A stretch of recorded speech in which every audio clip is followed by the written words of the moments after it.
আমিও একদিন মুখ লুকোবো সাদা কাপড়ের আড়ালে, বুঝবে আমায় খুঁজবে সেদিন কাকে তুমি হারালে। রাত 12টার পরে তারিখ বদলায় আর মানুষ বদলায় সুযোগ বুঝে।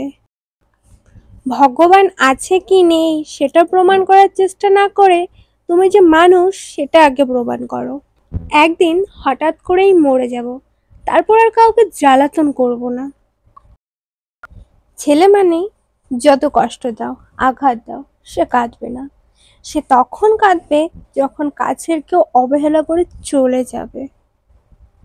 দোল দোল দোলনি, কি সুন্দর কাহিনী, প্রয়োজন পড়ে যখনই, মেসেজ দেই তখনই। ব্যর্থ প্রেমিক আর খেটে খাওয়া শ্রমিক, এদের দুঃখ কেউই বোঝে না। অবহেলা বোঝার জন্য ভাষার প্রয়োজন হয় না, ব্যবহারই যথেষ্ট। জানো, তুমি না আসলে জানতেই পারতাম না ভালোবাসা এত সুন্দর হয়। থ্যাংকস ফর ওয়াচিং গাইজ, আর থ্যাংক ইউ সো মাচ আমার ভিডিও শেষ অবধি দেখার জন্য। লাইক, শেয়ার, সাবস্ক্রাইব, কমেন্ট করে আমার পাশে থেকে দেখা হচ্ছে নেক্সট ভিডিওতে। ততক্ষণের জন্য বাই বাই।